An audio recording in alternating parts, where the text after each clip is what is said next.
क्या सिर्फ claim settlement ratio देखकर ही हमें टर्म इंश्योरेंस परचेज करना चाहिए या फिर हमें कुछ और भी देखना चाहिए? नमस्कार दोस्तों, मैं हूं आपका पर्सनल फाइनेंस कोच आशुतोष। आज की इस वीडियो में मैं आपको ऐसे 3 रेशियोज़ के बारे में बताने वाला हूं जिन्हें देखे बगैर हमें टर्म इंश्योरेंस नहीं खरीदना चाहिए। साथ ही साथ मैं ये भी बताऊंगा कि कौन से टॉप 5 टर्म इंश्योरेंस हैं जो मैं अपने क्लाइंट्स को रिकमेंड करता हूं। साथ ही साथ इस वीडियो में हम MWP act, married women's property act के बारे में बात करेंगे कि इस एक्ट के साथ टर्म इंश्योरेंस लेने से हमें क्या फ़ायदे होते हैं। तो चलिए वीडियो को शुरू करते हैं।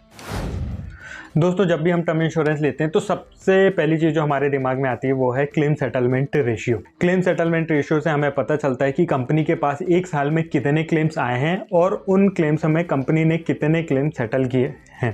यदि कंपनी के पास 100 क्लेम्स आए हैं और कंपनी ने 98 क्लेम्स सेटल किए हैं तो फिर वो कंपनी का जो क्लेम सेटलमेंट रेशियो है 98% होगा। तो दोस्तों, क्या हमें सिर्फ क्लेम सेटलमेंट रेशियो देखकर ही कंपनी को चूज़ करना चाहिए? तो ऐसा नहीं है। क्लेम सेटलमेंट रेशियो बहुत ही मिसलीडिंग हो सकता है क्योंकि कंपनी जो होती है उनके साइज़ अलग अलग होते हैं। कोई कंपनी बहुत बड़ी होती है, कोई कंपनी मिड लेवल की होती है, कोई कंपनी छोटी होती है। अब जो कंपनी बड़ी है तो डेफिनेटली वो नंबर ऑफ़ पॉलिसीज़ ज़्यादा इशू करेगी। जो ज़्यादा पॉलिसीज़ इशू करेगी तो उनके पास क्लेम्स भी ज़्यादा आएंगे और उनके पास क्लेम्स ज़्यादा आएंगे तो डेफिनेटली जो नंबर ऑफ़ रिजेक्शन है वह भी ज़्यादा ही होगा। मिड लेवल की कंपनी में वह मिड रेंज में होगा और जो छोटी कंपनी है इस रेशियो को बहुत अच्छे से मेंटेन कर सकती हैं क्योंकि वो वैसे ही बहुत थोड़ी पॉलिसीज़ इशू कर रही हैं। उनके पास क्लेम्स बहुत कम आ रहे हैं और उन क्लेम्स में बहुत कम क्लेम्स रिजेक्ट हो रहे हैं। तो सिर्फ हम क्लेम सेटलमेंट रेशियो देखकर किसी कंपनी को चूज़ नहीं कर सकते हैं। हाँ, हमें क्लेम सेटलमेंट रेशियो देखना है। देखिए, क्लेम सेटलमेंट रेशियो है ईयर टू ईयर वेरी करता है। हो सकता है किसी कंपनी का क्लेम सेटलमेंट रेशियो इस साल बहुत अच्छा हो और नेक्स्ट ईयर कम हो जाए। हो सकता है कि नेक्स्ट ईयर जिस कंपनी का हमने पॉलिसी लिया है नेक्स्ट ईयर उस कंपनी का क्लेम सेटलमेंट रेशियो ख़राब हो जाए। तो ऐसे में हम हर साल तो अपनी पॉलिसी को चेंज नहीं कर सकते हैं।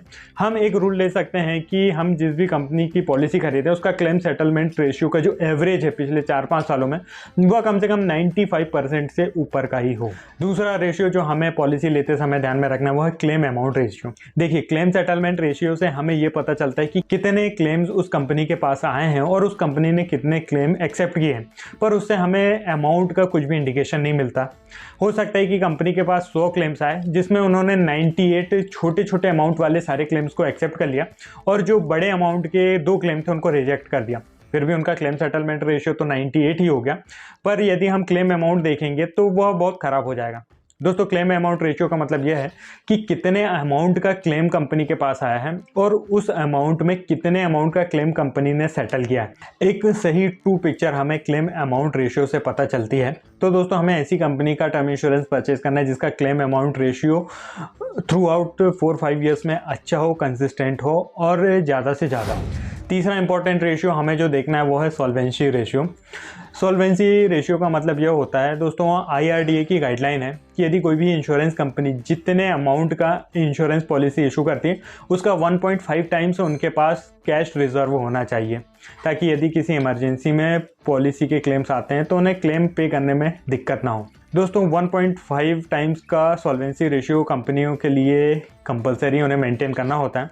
तो हमें ऐसी कंपनी की पॉलिसी परचेज करना है जिनका जो सॉल्वेंसी रेशियो है 1.5 से भी ज़्यादा हो और जिन्होंने थ्रू आउट कंसिस्टेंटली बहुत सालों से एक अच्छा खासा सॉल्वेंसी रेशियो मेंटेन किया है। और ऐसी कंपनी जो अपना सॉल्वेंसी रेशियो 1.5 टाइम्स भी मेंटेन करने में स्ट्रगल कर रही हैं, हमें उन कंपनियों का टर्म इंश्योरेंस परचेज नहीं करना है क्योंकि दोस्तों, जो टर्म इंश्योरेंस है एक काफ़ी लंबा कमिटमेंट है। हमने आने वाले 25-30 सालों के लिए पॉलिसी को परचेज़ किया है।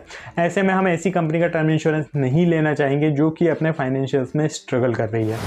एक सबसे इम्पॉर्टेंट चीज़ जो हमें ध्यान में रखना है, जब भी हम टर्म इंश्योरेंस परचेज करें तो हमें उसे MWP act 1882 married women's property act में लिस्ट कराना चाहिए। दोस्तों, यह एक्ट जो आपके स्पाउस है, आपकी वाइफ है, उसको एक एडिशनल बेनिफिट प्रोवाइड करता है। यदि आपकी पॉलिसी MWP एक्ट के थ्रू इशू हुई है तो फ्यूचर में कोई भी लाइबिलिटी यदि आपके ऊपर रहती है, फिर भी आपके जो इंश्योरेंस का जो अमाउंट आपके वाइफ को, आपके नॉमिनी को मिलने वाला है, वह अमाउंट आपकी किसी भी लाइबिलिटी में एडजस्ट नहीं होगा। फॉर एग्जांपल के लिए समझते हैं आपके ऊपर कोई बड़ा लोन था, अब आपकी डेथ हो जाती है, आपकी वाइफ को जो भी पॉलिसी का सम एश्योर्ड मिलने वाला है, यदि वह MWP एक्ट में लिस्टेड है, कोई भी डेब्ट कंपनी, कोई भी बैंक, कोई भी फाइनेंशियल इंस्टीट्यूशन आपकी लाइबिलिटी को आपके वाइफ के सम एश्योर्ड से डिडक्ट नहीं कर सकता है, उस पर आपके सम एश्योर्ड से मांग नहीं सकता है।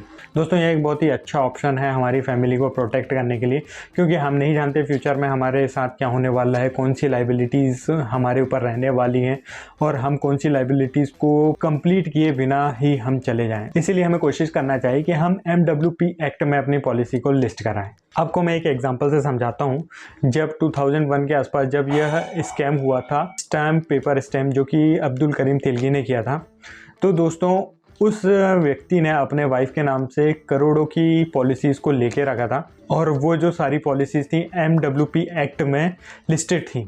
बाद में जब वह स्कैम का गवर्नमेंट को पता चला और गवर्नमेंट ने उसकी सारी जो भी प्रॉपर्टीज़ थी उनको अटैच कर लिया, लेकिन जब उसकी डेथ के बाद उसकी वाइफ को जो सम एश्योर्ड मिला करोड़ों का, और जब गवर्नमेंट उसे अटैच करना चाहती थी तो इस एक्ट के कारण गवर्नमेंट उस हायर सम एश्योर्ड को अटैच नहीं कर पाई और वो पूरा का पूरा सम एश्योर्ड इतने बड़े स्कैम करने के बाद भी उसकी वाइफ को मिला था।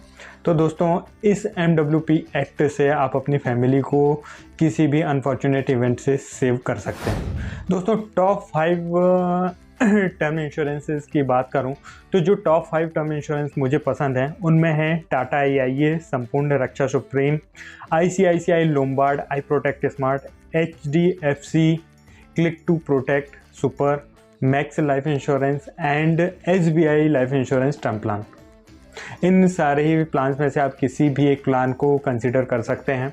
दोस्तों यदि आप अपनी फैमिली के लिए टर्म इंश्योरेंस परचेस करना चाहते हैं और एक अपनी फाइनेंशियल सिचुएशन के अकॉर्डिंग एक सही अमाउंट का टर्म इंश्योरेंस परचेस करना चाहते हैं, तो उसके लिए हमारी टीम की हेल्प भी ले सकते हैं। उसके लिए आप नीचे दिए व्हाट्सएप नंबर में मैसेज कर सकते हैं, जिसमें हम आपको एक सही प्रोडक्ट रिकमेंड करेंगे और साथ में उसे लेने में भी आपकी हेल्प करेंगे। दोस्तों इस वीडियो से रिलेटेड आपका कोई भी डाउट है तो आप नीचे कमेंट करके पूछ सकते हैं। दोस्तों अभी तक चैनल को सब्सक्राइब नहीं किया तो चैनल को सब्सक्राइब करना ना भूलें, क्योंकि पर्सनल फाइनेंस से रिलेटेड बहुत सारे वीडियोस हम इस चैनल में लाते रहते हैं। वीडियो अच्छा लगा तो इसे लाइक ज़रूर करें। आज के लिए बस इतना ही, मिलते हैं नेक्स्ट वीडियो में। धन्यवाद।